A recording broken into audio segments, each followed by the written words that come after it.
Her opening page on her website, Delicious Alternatives, is honest, raw, authentic, and hopeful. Looking back on her 20s, Shirley Plant was anxious and sad and suffering from chronic fatigue, fibromyalgia, and multiple allergies. And that is just skimming the surface on what was going to be a little bit of a downward spiral.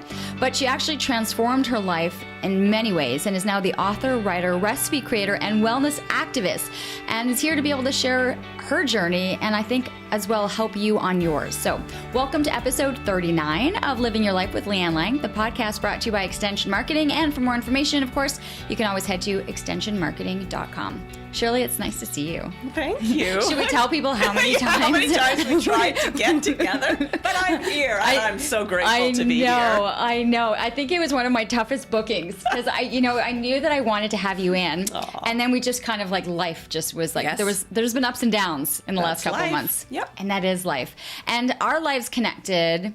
I would say a couple years ago, as you were one of our guests on CTV Morning Live.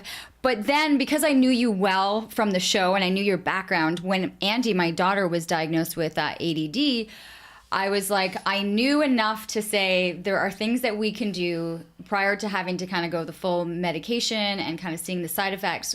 I came to you and I was like, okay, help me. I know how. I really was. I was like, help. And I knew that you could because I knew food was going to be a critical part in all of this. Yeah. And you have a lot of people like that. And it always is.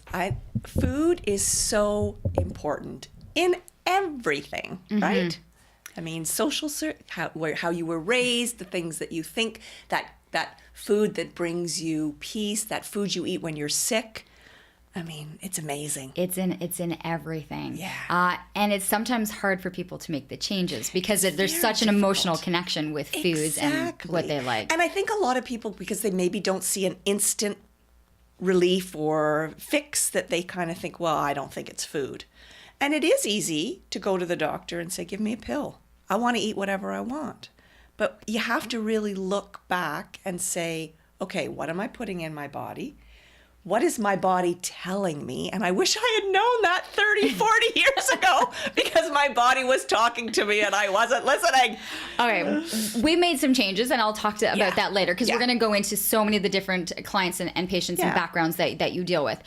You just mentioned, had I known this 30, 40 years ago, it would have made such a difference. And I think I've often found with naturopathic doctors and holistic nutritionists, there usually is like a critical factor in their passion and in why they have chosen to go this route. Right. And just like you, right? You're here because something triggered. Something triggered. So can I ask, because for you, it wasn't like in your earlier, like it wasn't growing up that you had a ton of issues, or now when you look back, because I know a lot of it happened in your 20s, but would you have said it was probably earlier than that? Oh, yes, for sure. Like I remember being young and always having stomach pains and, not to be rude, but hard little poos that were really hard to pass. And I never even thought about it. And it's not something that my mother would say, oh, you're having a problem with this. It just was normal. Could we say normal? It was not normal. It wasn't normal, but it was not normal. Why discuss it? And as a child, you're not really thinking about that. But you think about how many kids hold in their poo, or only go to the bathroom every 2 days. Yes. Instead of twice a day or 3 times a day. And then they're in so much pain when they do, right? Like they sit on that toilet and they're like, and they look at you like with their eyes watering. Yeah. And as a mother, I'm sure you're like, ah. Yeah, but then I'm like, oh, okay, what have we done wrong? Yeah, we're in this I know. situation? And then you feel badly, but So as a child, you look back, and there were definitely signs there were of what was happening. Times, and I remember, my mother force feeding me eggs and drink your milk, and I always felt ill after I ate eggs and after I ate milk. And, Mommy, I don't feel well. No, you have to finish your eggs. You have to finish your milk or you don't get your dessert. We have all heard that, right? Yes. And she thinks, I'm sure as a parent, you think you're doing the right thing. Eat your eggs, drink your milk.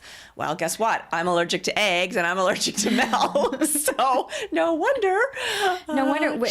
So it was miserable. So did you have a bad relationship with food? I mean, it was almost like you knew as a child, like going to eat was going to, at the end of the day, it was going to reflect in pain. No, not really. I loved food. My mom was a stay-at-home mom. She made everything from scratch. So we ate the typical North American diet, meat, potatoes, a veg, things were quite plain.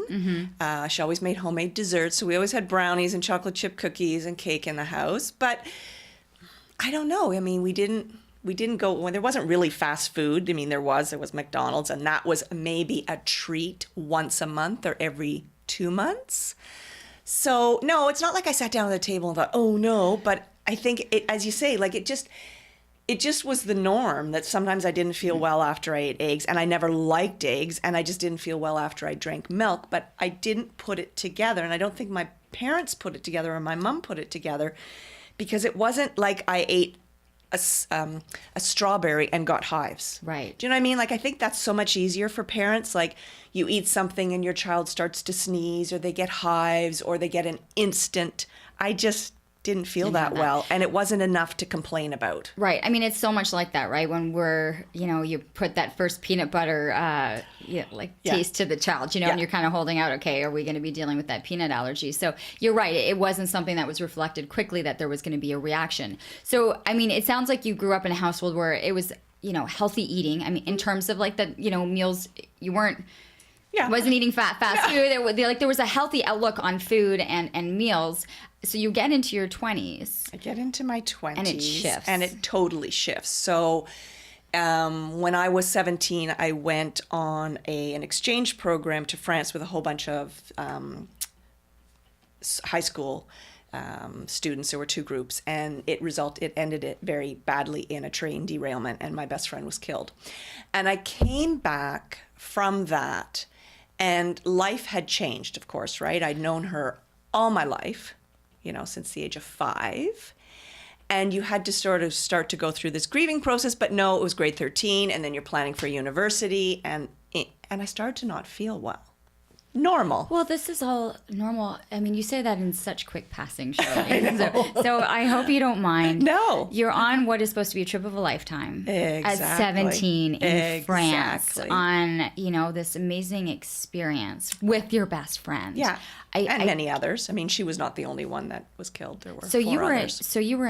Were you were you in this accident? So, no, and that's really interesting that you say that. So there were 2 groups, and we were both of us were in the south of France. We were in Antibes, and the other group was in Nice, and my girlfriend Leanne was in Nice. And so their train came, we were in the train station. We all got on the same train to end up in Paris, because it was the end of the trip. And there weren't enough bunks for sleeping. And I remember whoever the head train guy is, with his hat over there, saying in French, there's not enough sleeping compartments. And we're young, and we're saying, but we're going to party all night. We don't need to sleep. And he's like, no, legal. We need 30 people off. And so it made sense that the last group, our group, were 30, that then we would get back off with our little suitcases and wait for the next train. And I'll never forget, my girlfriend Leanne leaned out the window and she said, I brought you some crackers, because I am not good traveling. I've always been sort of a nauseous traveler. And she said, I brought you some premium, she found them. I don't totally know where. Imagine the little saltines. Yeah, the little saltine. I'll never forget this. And she handed them out the window, and she's like, that's for you. Because we knew we weren't going to get breakfast. It was an overnight trip to Paris. And she's like, I know if you don't eat in the morning or you have something, you're going to be really nauseous. And here she was looking after me, to the very end. And so, they carried on. We waited for the next train, and we got on thinking, nothing. And it's really interesting, Leanne, now that I have done so much in sort of mind, body, and tapping into spirit and tapping into things that happen, in the middle of the night, I woke up and the train had stopped. And I had this overwhelming fear and anxiety in my body that I had never, ever had. And I was just like, something's wrong. And we were in typical 3 bunks, 6 in a... And I woke up one of the girls, and I just said, there's something so wrong. And she's like, oh, Shirley, go back to bed. Just go back to sleep. We just stopped. Just go back. And I thought, no train ever stops. Why would a train stop in the middle of the night and just sit there and sit there and sit there? And I just had these waves and waves of anxiety. And I did eventually go back to sleep. And, we arrived in Paris in the morning, and we got off the train, and we were sort of waiting for our teachers. And we weren't really understanding why we were waiting. And I looked over and I saw a couple of the teachers crying. And the first thing actually I thought was something happened back in Ottawa, you know, and so one of their children or something. But then again, I got this really strange feeling within me. But I didn't realize it then until, you know. And they came over and they just said, there's been an accident. You know, the train ahead of us was in an accident. We're not too sure what's going on. And I knew in that instant, Leanne, that she was gone. And I can't tell you how, or I can't tell you why. I just knew. And I started to cry and I started to shake. And, you know, people are like, you know, what's wrong with Shirley? And I just knew. And it was like about, I don't know, an hour later that I literally saw a clipboard and it had 4 names on it at the top. And she was one of the names. And those were the 4 that had passed away. So it's interesting how I think when you really tap into your mind and your body, you're always getting this information, whether it's food, whether it's your best friend, whether it's the universe trying to give you a message. And it's taken me years to really tap into that. And I still am not there yet, but to me, it's such a learning process. And to know at 17 that so many years later, an event like that would still have a recurring, a recurring role. Oh, it's had a huge effect on my life. Huge. Was there the ability for counseling, for an outreach? I mean, you were with other students, you were with other kids who'd grown up in this environment. It's really interesting because now, of course, if we have a death or a shooting or whatever, there's all this counseling. You know what? It wasn't. It was the summer and you got back and it was sort of, you know, there's the funeral and there's this and then you go back to school and everybody's like, wow, you know, I'm really sorry, Shirley, to hear. And because she was at a different school, she was at Fisher Park and I was at Nepean. So it was a little bit different that way. Like I think so it wasn't within, right, it wasn't exactly a fellow classmate of all of you within your grade. Yeah. Because she was doing French at Fisher, and I just think maybe that was the reason why. I'm not too sure. But like anything, certainly there was time to grieve, and I think, you know, my parents and my family were there for me, but there was really no, this is what you do. Right. Here's the handbook on grieving or losing a friend at that age. I mean, really, is there? I don't think there is, but there is a way where our body reacts. Oh yeah. And your body reacted to the new environment that you were in. Exactly. Yeah, and it was trying to put one foot in front of the other. And I think back then I didn't really come to the realization, but there was that whole why her, not me, you know, why the others, not us, why no one else in the train. No one else in the train was affected except for our group. So, you know, it's really interesting. And so I think from then on, you know, then it was to go to university, and I didn't want to go to university, but you go to university and, you know, you do these things and come on. And then it was at university that I just felt ill all the time, and strange symptoms, dizziness and fatigue like you wouldn't believe, you know. And here's university, it's time to party, it's time to go to events, and I'd go to bed at 7:00 and sleep until 10:00 the next day. Like, that's not normal. And yet, you know, when I end up going to a doctor, going to a psychiatrist, they're like, well, you're not depressed, I don't know what's wrong with you. So again, you're hearing this, well, you're not depressed, I don't know what's wrong with you, there's nothing wrong with you, just get on with life. You know, count your blessings that you weren't hurt, crippled, killed. Enjoy your life. And you're like, I'm a young woman who is going to bed at 7, has no energy getting up at 10, I'm in pain, I can't do anything. Yeah. And what's wrong with me? There's something wrong with me. And I just kept saying, there's something wrong with me. But then I had to just carry on. So, you know, I drop out of university, and that's not really a thing that happens in our family. So you drop out of university, you come home, and you're like, well, then find a job. So you're like, okay, find a job. So you find a job, and again, you're going every day to a job. Is this going to be your life? You're struggling, you're not feeling well, you're coming home, you're going to bed at 7:00. So the friends. It's not like the symptoms changed from what you were going through at university to having to give that up and come back home. Okay. And so the friends kind of start to, well, she can't party and she can't do this and she can't go away and she's not fun. Exactly. She's not fun.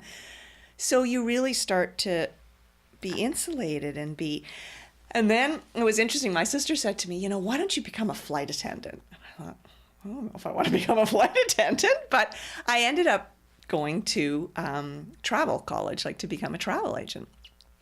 And I thought, oh, this is really fun. And I was able to do it. It was like a 6-month course, right? Mm-hmm. So it's not like it was university and studying languages that I had been doing. And so I ended up going that route and I became a travel agent and was a travel agent for years and would travel and come home and crash and would go to work and then take holidays and crash. And my mom would help me with laundry and my mom would help me with meals. And, again, not really a normal 20s lifestyle or even 30s lifestyle, right? Because you're just always not feeling well. And it was actually a neighbor of ours that said to me, have you ever thought of getting your allergies tested? And I went, allergies? What do you mean allergies? Like, sure, okay.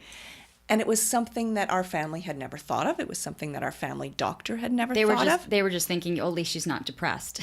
Exactly. She's not depressed. As her life has become this insulated mess. Exactly. Yeah, okay. And I'd go for a bike ride. I'd go for a bike ride and I'd come home and be in bed for 2 days. And I'm like, I only went for a bike ride. So I went to this environmental doctor, Dr. Malott, who was amazing. And he did all these tests and he said, well, here's your list of foods. And I was like, what? He's like, these are the ones you're allergic to. These are the ones that you're sensitive to. Here are all the pollens, grasses, dusts, everything else that you're allergic to.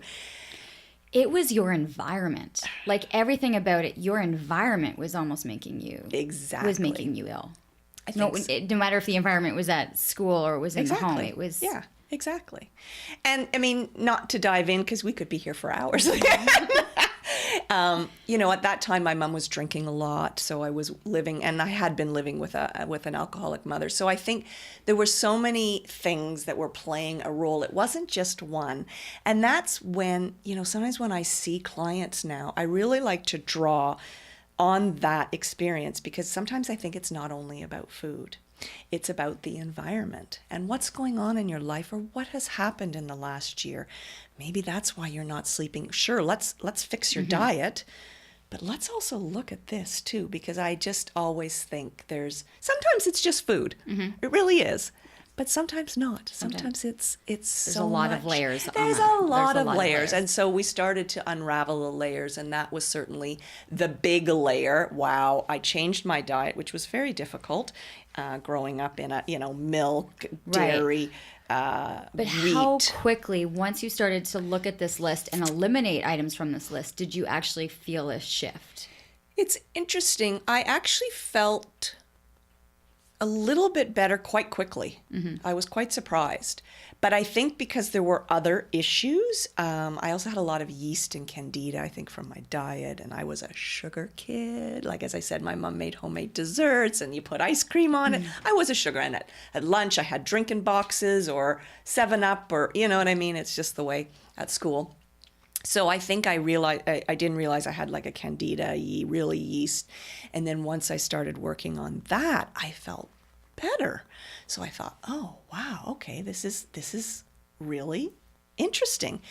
And then I tried different diets. Back then it was like, well, let's try macrobiotics or let's try this but I still struggled with energy issues. Like I just really couldn't. And if I traveled somewhere, I still came back and I crashed. And so even though I was handling the food part, there was still this other part that wasn't right. And so as we progress through the years, then yes, more is brought to the forefront that have you done, psychological stuff? Have you been seeing someone? Have you been talking? Because wow, as you said, wow, this thing happened to you. Have you really ever dealt with it? And so I went that route, and I mean, it helped a little bit. Like everything helped a little bit, but not 100%. And it was quite a few years later that I ended up going to see an environmental doctor here in Ottawa who sort of put more of the pieces together, but there still were pieces missing. And so that's why I like to share my story, because I think there's those people out there that they can change their diet and they can feel great. Or there's people out there that can, maybe they had a troubled childhood and they can go and talk to someone and they feel a little bit better. But then there's those people like me that do 1 or 2 or 3 things, but they still don't feel right. They still know there's something else going. Their body is still saying there's something else.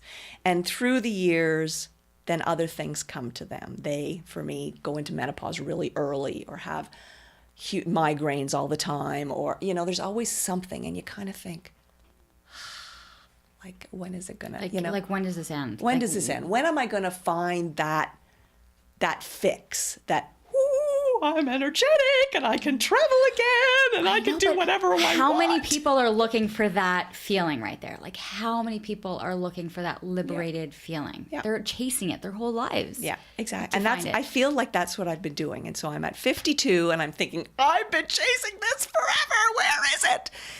This podcast is brought to you by Extension Marketing. They are a new breed of marketing agency that acts as your virtual marketing department, designing and implementing cost-effective marketing strategies that will grow your business. I can speak to this personally, as I've been using the Extension Marketing team to help me launch and grow my business. Founder Pat Whalen has been a lifesaver for me, a genuine coach guiding me along the way into uncharted territory. Tell them you're a friend of the show and receive a free 1-hour consultation. Check them out at extensionmarketing.com. And there's part of me that says, maybe that's not the end. Do you know what I mean? Maybe it's the story. Maybe I am the way I am because of. And I have to say, writing my cookbook when I did, which for years I was on disability and I had nothing to do, and I felt my career has ended because my body at really 30 said no more. I could not get out of bed. Like, it was just done.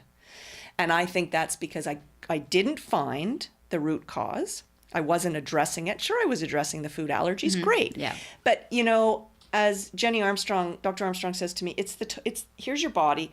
And it's the total load. So, okay, you have food allergies, and then you have some trauma, and then you have environmental allergies, and you have other things. And it's just that total load on the body that it just goes, you're done, baby.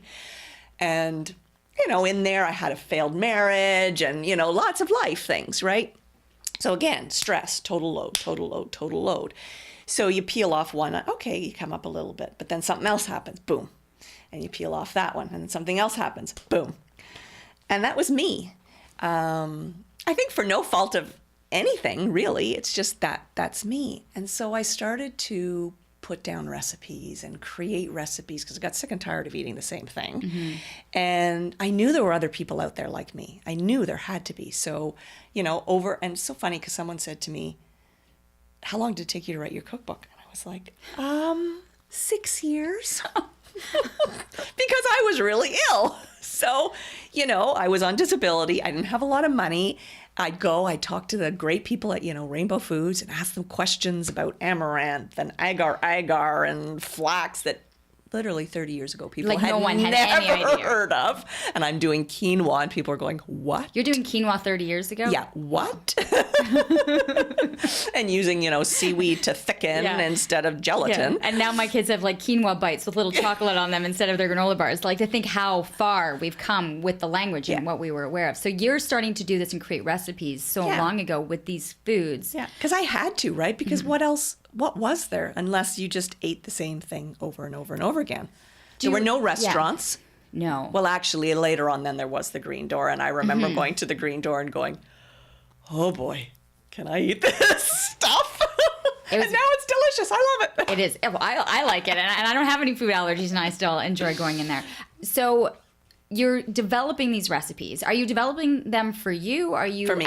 as you're doing, like, very selfish, me. You were doing it for you. At what point over 6 years of developing all of these recipes do you kind of go, I got a lot of recipes here. I got a lot, and I've got a lot of information, and the work has been done by people who don't need to go through all the research and the development that their doctors are now saying to them, you have these allergies. Exactly. You know, like, it's almost like this little, like, I'm looking at this book with like these lights, like this, like the Bible, you know, like all these lights shining down on it. Hey, there's something that's been created. So whose idea was it when you have 6 years of recipes created to actually put this together? I'm trying to think whose idea was it. Actually, it might have been Dr. Armstrong's, and because I think I said I put together all these recipes, and I ended up helping some of her patients just because she'd say, phone Shirley, she's got all these recipes. Phone Shirley, she's got all these recipes. Okay, on the cover of the book, though, there is paleo. I've got 2 cookbooks, right? So the first one I wrote is Finally Food I Can Eat. Okay, that was the first one. So that was the first one, like 2007. Okay, the main book. The main book, okay. I think it has like is it like a darkish color? Yeah, and it's got quinoa salad on the front of it. Okay, so that was the first one. Okay. And I wanted it to be more than a recipe book because, like, as you said, when I first found out, I didn't know about different grains, how to cook them. What was the difference between a food allergy and an intolerance or a sensitivity? Okay, can I ask you what that is? Where's my book? Where's my book? So can we go through that because so that people have an idea when they're listening? Right. So an allergy is an immune response. So you eat something and your immune system says, eat, fight it, fight it, fight it. A sensitivity is the way the body processes a food. So like if you have cramps afterwards, exactly, or gas, bloated, exactly. I mean, so many of the symptoms are similar, except for in like a true food allergy. There's all different types. There's anaphylactic, there's cytic, there's all different types of immune responses, and some can be delayed, and that's really confusing. Some are immediate. So 5% of food allergies are immediate. You eat that strawberry, you get a rash. You eat a peanut and your throat swells up. You, eat something else and you literally bloat right away, whereas 95% are delayed. And they can be delayed up to 72 hours because the food stays in us that long. So let's say you eat something and always a day and a half later, you get a migraine or a headache. Unless you chart that, how are you going to know? Right? Like, think about it. If you always eat pineapple, how are you going to know unless you write down, like you just think, well, every 2 days I get a headache. It must be stress. But maybe it's the pineapple.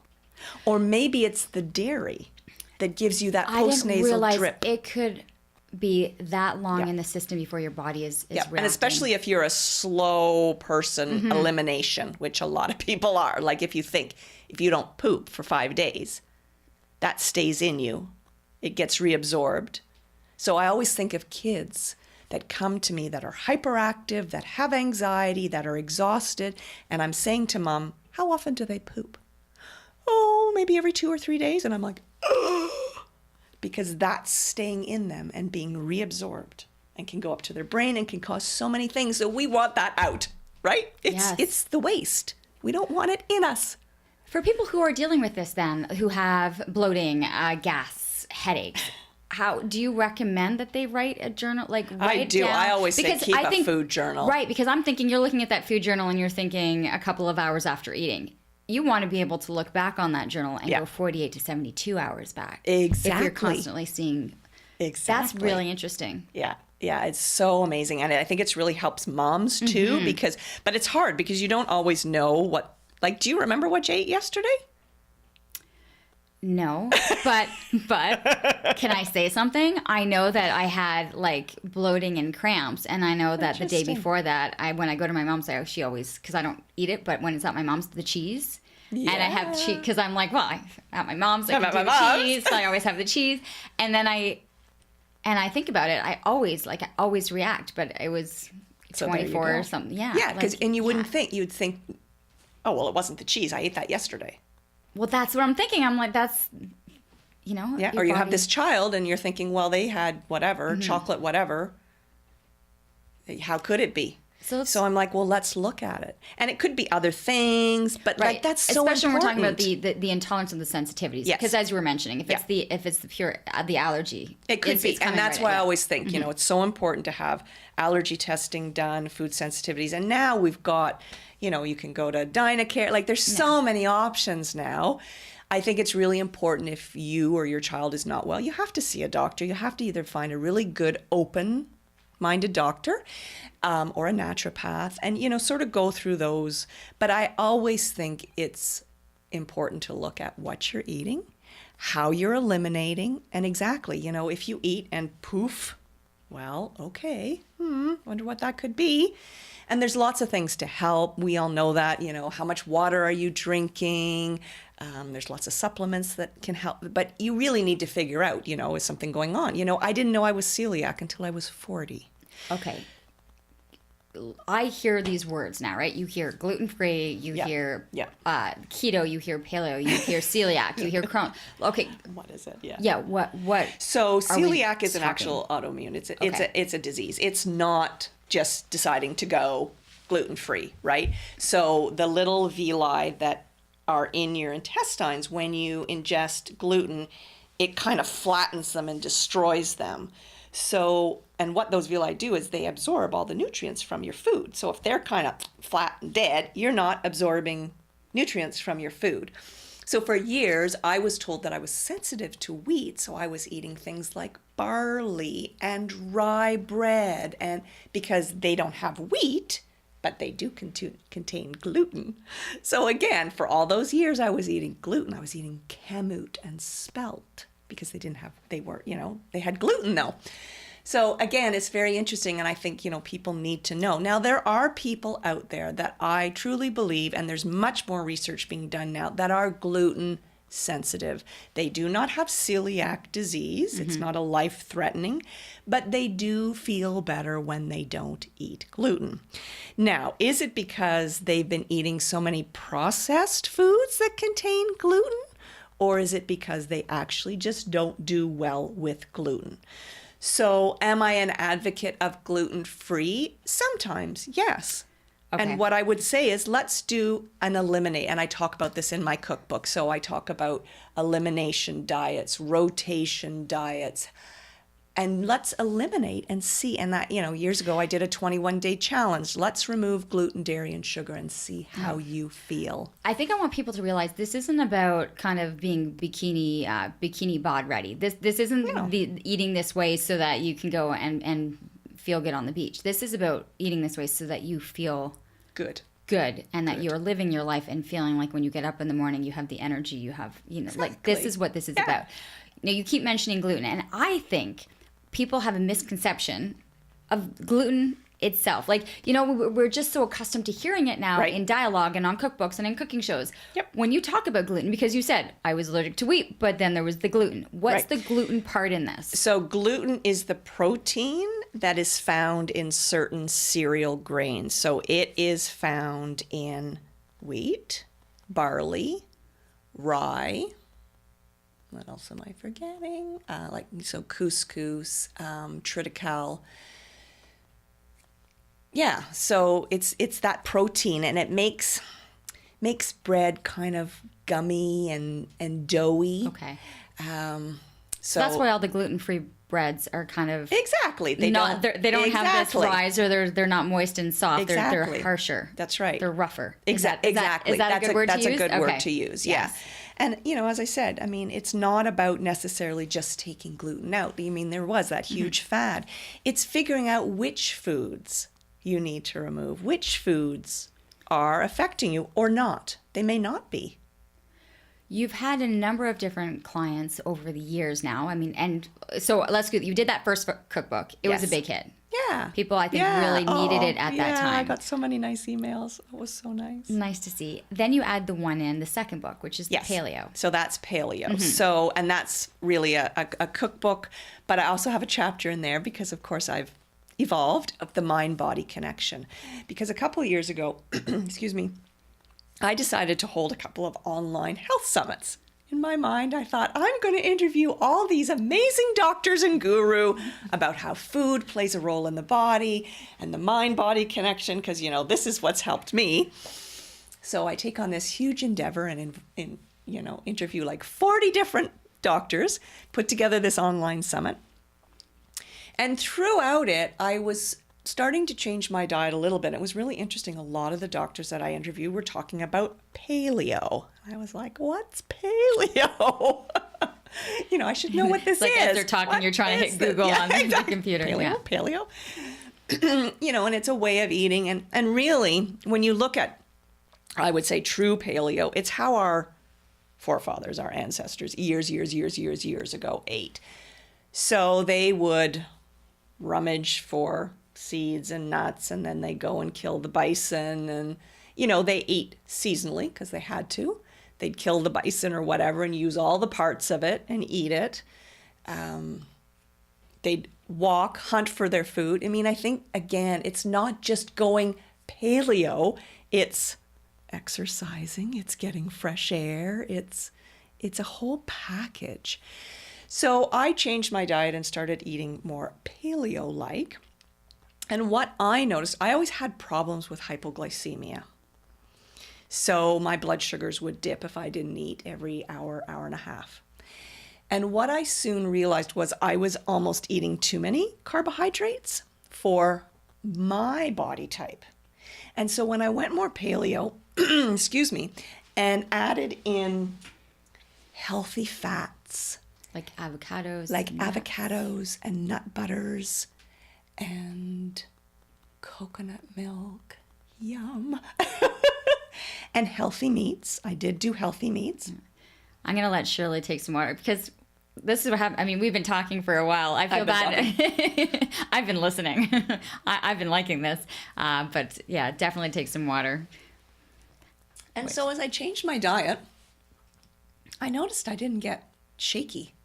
I didn't get those hypoglycemic. So for me, I think I needed more oils. I needed more healthy fats. And it was amazing. So my next cookbook, I really wanted to sort of shed light on that really helped me with a couple of the issues that I had. What are the other issues? Because we had mentioned them like about 20 minutes ago. Like you got through one and you got through another one, but there were still missing pieces. So this seemed to kind of start to solve some of those other missing pieces. Right. And so I had some hormonal issues in my 40s. And I just found that I did better eating. So my plate will, if you look at a plate, my plate will be 75% veggies, greens, steamed vegetables, lots of salads with sprouts, some healthy meat. And what I mean by healthy meat is either organic chicken or grass-fed meat or lamb. I don't tend to buy store-bought chicken that's not been organic. I get a headache if I do. If I eat regular beef, I stay up at night. I don't sleep. So I had regular beef last night and I didn't sleep last night. I find it amazing that you can see the response. That amazing. You can tell that if you have regular chicken that there's a headache. Wow, like it's amazing. Yeah. Once you're so in tune. Yeah, that's exactly it. With what has happened. And is it, when you talk about this, is it just the way we're producing our foods or, what they're being fed that there's such an emphasis? Both. I think both. I think really, and I think we're a little bit luckier maybe that we're in Canada, but I'd like to see where they are in Europe. That GMOs, and I don't want to go down that route, but they scare me. They scare me for people with food allergies, with other type of allergies. Do you think this is why you've seen so many more clients come in with ADD, ADHD? Our environment, the foods that we have, because I'm shocked at the numbers now, right? I bet, at schools. Right. What's your recommendation? Like, what are you saying if there's people listening right now that are dealing with? Again, I think it's looking at the whole environment. So not only is it the food, and I feel for moms, like I think about you, working mom, the hours you worked, you're trying to get kids to school, you're trying to feed them. It's very easy to do packaged foods. Take a look at those labels and see how much sugar your child is getting. When I take kids off sugar, they calm right down. And I mean, you have to read your pasta sauce. You have to read everything because everything has sugar in it. And we have hyper kids because the Tim Hortons is not a treat once a month or once a year anymore. It's all the time, right?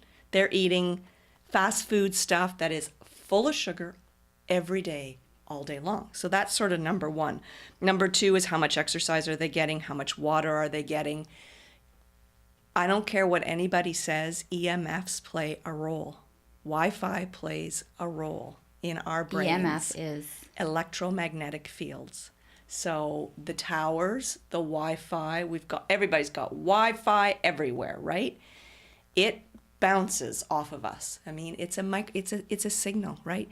So there's something to be said. Is your child, they have their little phone, their little whatever, right beside their bed? Are they sleeping right beside it? You know, again, we have to look at everything. We have to look at the food. We look at the stress that they're under at school. Is that playing a role? Or, so like, let's look at everything. Let's look at maybe some supplements that could be helping them because maybe they're not getting enough of their veg and their fruit. Can you come up with like 5, I'm going to put you on the spot here. Geez. I'm sorry I'm going to put you on the spot here. But I just... 5 things. Okay, so I'm talking, and just because I know that there's I was going to say, what did I say you for, Andy? Remind me. Well, I trust me, I really did look at how much at the sugar content, and I think I've become a little bit more lenient with them as she's gotten older, but I can definitely tell. I can see a shift when there has been an overload of sugar, or, you know, with both of my kids. Like, I can after Christmas, after like I'm feeling like, Halloween, we're coming through the Easter. Halloween. Yes, like you'll see a difference. But okay, so let's take 5 main things that we as parents are sometimes doing the quick fix. We throw in the granola bar. We throw in the fruit packet. We throw in the juice box. I really hope people have eliminated that juice box. But they're not. You're telling me people aren't. I don't think so. Although, you know what? When I go through the grocery that aisle with the drinks, I can't believe the amount of juice boxes or and the flavors. Or the vitamin C water. Yes. Okay. So it's just pure sugar. Okay. And I don't even bother. Someone came home with that mineral, and I just looked at them, and I'm like, come on, guys, you know better than this. Where are parents? Vitamin C vitamins. Okay. Where are we being tricked? Let's go there. So I think a lot of those drinks, those. You know, the healthy iced teas, the healthier juices, the palm. You know what I mean? Again, juice is juice. So again, just turn it over and look at the sugar content. I think so label reading is number 1. Label reading, please. What then should send, like, what are your markers, your key markers then? So so we are reading a label. When we look at the sugars then, what number do you want to see it come under? How's that? Because we're reading the labels. Yeah, I know. We're reading the labels, but You're right. But I think it's the granola bars. So it's adding it up. So you're right. If there's one thing that's like 10 grams of sugar, okay. But if that's all they're getting, because you don't really want your child to have more than, what is it, like Health Canada says, like, what, 4 teaspoons of sugar? Well, yeah, right. That's in one drink. Not even, like, it's more like 10 teaspoons in a juice box or in a Coke or something. So it's hard to say, oh, well, you know, we want to bring it down to 0. Well, that's pretty hard to do unless you just eat real food. So nothing in a box, nothing in a can, nothing. I mean, you can, right? Right. You could just eat real food. So instead of putting put an orange in instead of that, whatever your orange juice. So give me 3 things that I can make using raw real food that they're going to look at and be like, okay, this. Well, would they eat? And again, I think it depends on the family and what they've been eating. I cannot say to a sugar family saying, oh, put in some sliced celery and hummus. Blech. That's not going to work. That's not going to work. Or guacamole, black. You know, so is it starting out by making them a really cool smoothie in the morning that, yes, has got blueberries, a little bit of banana, some nut butter, some nut milk, some hemp seed, and, you know, it's really pureed really well, and it still has that sweetness of the banana in there, and then you slowly work the banana out so that there's only blueberries in there. You know, you have to start where the family is at. I think. How different are families? Like, are we on such a massive spectrum here? I find that I get families that come in and they are, wow, like so really clean. And so mom why are they takes coming so much, in then if they're eating so because clean? I still think that there have been issues before. And I think, even they're eating clean, but maybe their child does have a problem with gluten and she's making this wonderful homemade bread, but the child is still having issues with gluten or something, milk or dairy. Exactly. So you can have a family coming in still looking for answers, eating clean, and then you can have a family that comes in and they're still like, I don't do that to them. But then, I take a step back and I go, but I ate like that. And there's no judgment. There's no judgment. Parents are where they are. People are where they are. You end up busy, you put on 20 pounds, you need people come to me and they're just like, help, I'm sick and tired of eating the same thing. I don't know how to break out of this. What else can I possibly eat? So, yeah. You're dealing with celiac, fibromyalgia was a main thing. So people are looking for relief. Pain relief in some of this. And a lot of this happens by the food elimination. I think food elimination is huge. I think proper supplementation, needing to know. And I know you had Kent McLeod in here. We've had Kent. We just the one right before you was Dr. Siddiqui, who was talking. Yeah, we've had some really good information about adding the supplements. So what would you suggest to people then if we're looking at the diet and then looking at the supplementation? So the supplementation, for sure, I think it's really important where we are located. We need vitamin D3. I mean, we do not get enough sun, and even in the summer, we're slathering, suntan lotion. I think it's so important that vitamin D3 is good for immune system. I mean, it's actually a hormone. It's not a vitamin, and it's so important for your immune system. Important for your bones at any age, for kids all the way up. And you can get little drops if your kids can't take. I mean, vitamin D is so teeny tiny and it's not expensive. So to me, that's huge, especially for people that are celiac. Their bones can be brittle and it's really important to have vitamin D3. Magnesium is another one. And I can't remember if we had suggested that. Magnesium calms the system. It helps people poop. You want to get a really good quality magnesium. You don't want to get a really cheap one. I take magnesium glycinate. There are different forms. So I think that's huge. And I think depending where you're at in your life, I always think, a multivitamin is great, but a good quality multivitamin, or women that are really stressed, we need to look at the B vitamins because they're stressing, and you use your Bs like crazy when you're stressed. What are our Bs? We've got B1, B2, B6, B12. Those to me B5. just represent numbers. Exactly. What does that represent to me? But they all do different things in the body. And I think especially people that are vegan and they're not eating meat, B12 is present in meats, in beef. And if you're not getting your B12, that helps you with energy. And so there's so many different things, but for sure I would say D here in Ottawa, magnesium. I truly believe in vitamin C, but everybody's different, and a good multi. But again, look at what your kiddies you're eating and what mom and dad are eating too, because they're going to look to you, right? How are you feeling? How do you feel now? I think you mentioned 52. You kind of had a number of different aha breakthroughs. Like, where would you say you are at right now? Because you walked in, I'm like, she's full of energy. She's feeling good. Yeah, like, exactly. Where would you say you are? I still have a ways to go. I'm going to be really honest. It was a stressful summer for me, and I do find that when I'm under sorry. I'm going to say there was a family. There was a passing of your dad. Yeah. And I do find that I always say that I'm the canary in the coal mine. So I'm the first one that reacts to anything in the environment. I react to any type of stress. That's me. That's okay. That's me. I want to say, so I was on the website before we came on. I was looking through a couple of things, and your blogs are really good. Thanks. So if you're on the website, Delicious Alternatives. Yeah. There was a number of really interesting blogs. One of which was your kitchen makeover. Oh yeah. And I found this, like, I started to read through it. I'm like, oh my God, this is extreme.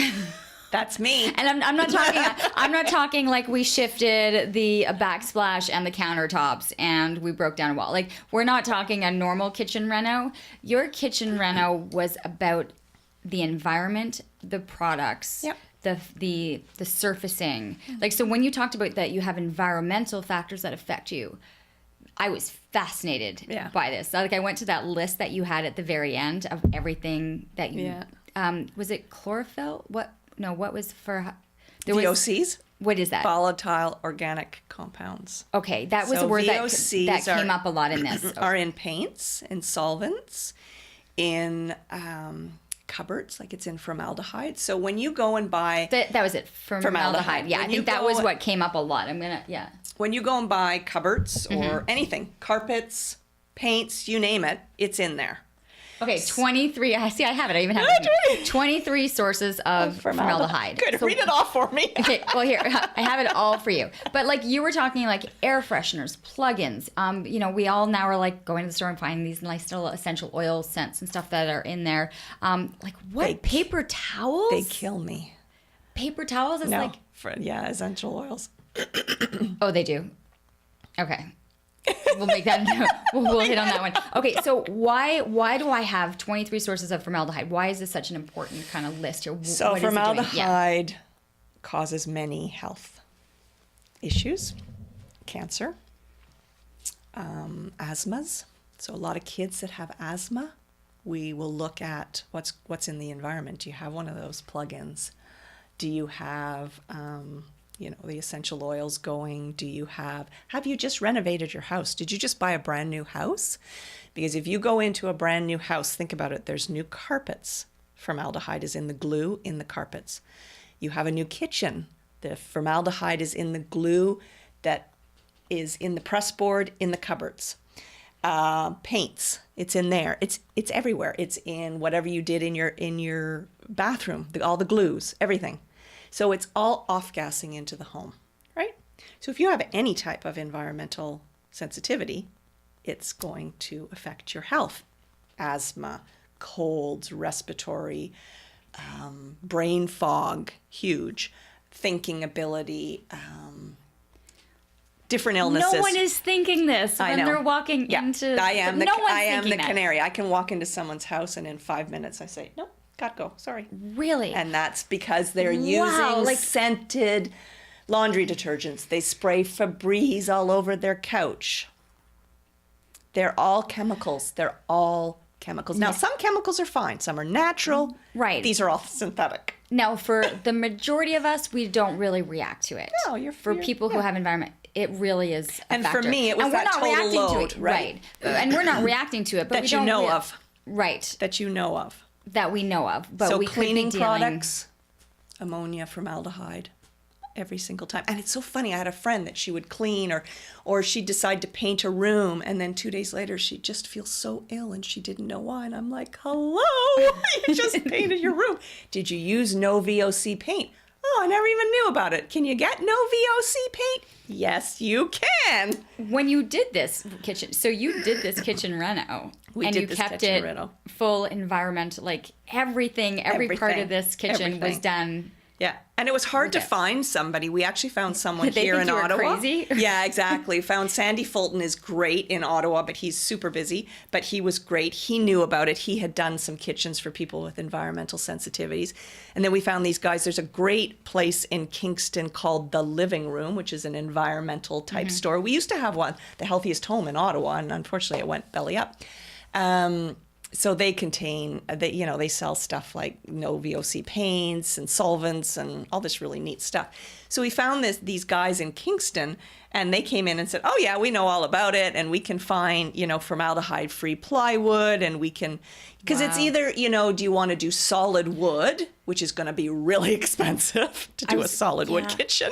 I was going to ask, is there a massive cost to making these changes? It wasn't for us, because we did the research. There are now so many products, and California is great because they have no VOC laws, and so we kind of just looked what's available, and then okay, what can we get here? What is the best to use for kitchen cabinets, and away we went. Yes. And what's the best countertop, and I'd always wanted soapstone, and so you know, able to find that. Yeah. So for anyone who's looking at this, Shirley's already done all the research for you. All the research is there. You actually can go and just look it up because she's written about it, and you know you've done so much of that research. But I was just amazed by this, looking like at the clothes and the pillows, like the pillow covers, like it was everywhere. I thought that was really fascinating, to kind of to look at that. Healthcare products, you're looking at me. All natural. Yeah, natural. I don't tend to do nail polish or remover because nail polish has got formaldehyde in it. So again, you're absorbing it through your skin. If you're a really good detoxifier, great. I'm not so great at detoxifying things. But if you bite your nails, then that's even worse. Even worse. With the nail polish on, with the formaldehyde in exactly. it. Okay, so we're kind of getting you going. There's so many different things to be able to hit on. What is your favorite kind of client that comes to you? Wow. Well, I have to say I have probably two. I have, right now, actually, I've kind of gone in a little bit different direction. There was a woman, a nutritionist in Toronto that found me, and she runs a nutrition company called Koru Nutrition. And we do nutritional assessments for people that have been in motor vehicle accidents, so with brain trauma. And I have to say, this summer I had a young man who had been in a car accident. He was in university. He was varsity basketball player, and he wanted to do absolutely everything he could to get back on the basketball team after his traumatic brain injury. And he was open to everything and anything. This guy had never made a smoothie in his life, never really eaten healthy. And once I started to explain what food can do for you, what supplements can do to bring down the inflammation.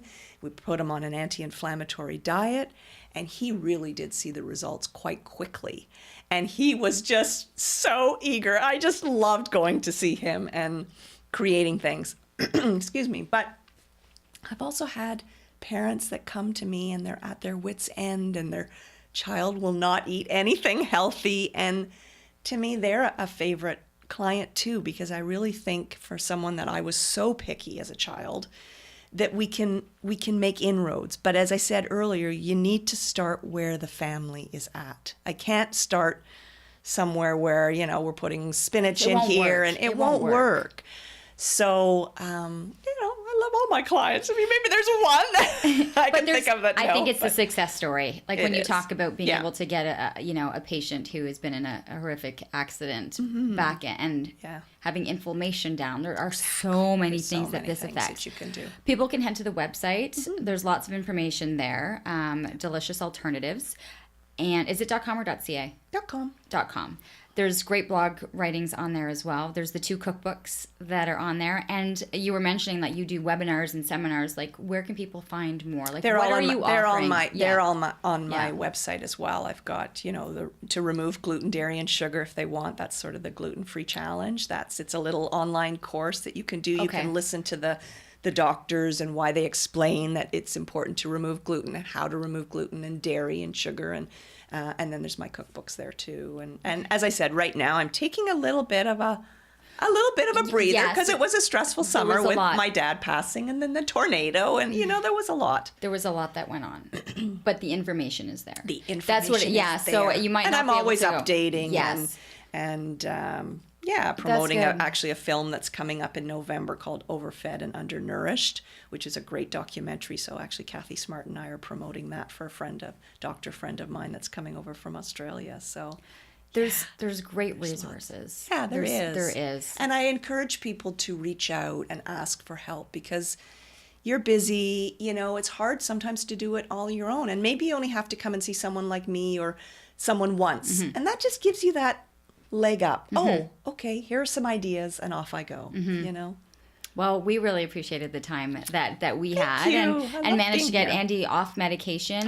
She was just so different. This was a couple of years ago now. But we really felt that the medications were kind of changing her. She was just the personality. She was and she even said she was, I don't feel like me. And so we were, food was going to be a massive part of it, but we were able to get her off of the medication, and we just watch, That's it's great. like, how much, do you want to do the sugar? You want to feel this way, or do you want to be able to Exactly. to sit through class and focus. And I think they at one point the kids start to figure it out too. They do. And that's the best part there. Shirley, thank you so much. Thanks, I'm so glad we finally were able to get this together. Deliciousalternatives.com for more information. As we mentioned, the webinars, all the information workshops are there, and the cookbooks. Yeah, all the summits are there too. And I know that you watched Natasha Villeneuve's podcast, right? So I love that other people are watching the podcast and the information. She's so full of information. Great. I actually we did some segments too for Natural Food Pantry, and I came home with a new detergent and dish soap. See, I'm taking the baby steps. I'm taking the baby steps. It was like it was like all lemons. It was like a 7 lemon liquid soap. Check that out. It's like this massive display. It looked, and I love the smell, the scent of lemon. Yeah. So for me, it was like this is a natural fit. Why not make the change? That's a wrap on episode 39 of Living Your Life with Leanne Lang. Please, if you have the opportunity, subscribe and like and comment and share. We are trying to get this podcast to really get up and growing with some great segments, lots of great things to look back on, and to continue to help make us grow. Thanks so much. Have an awesome day.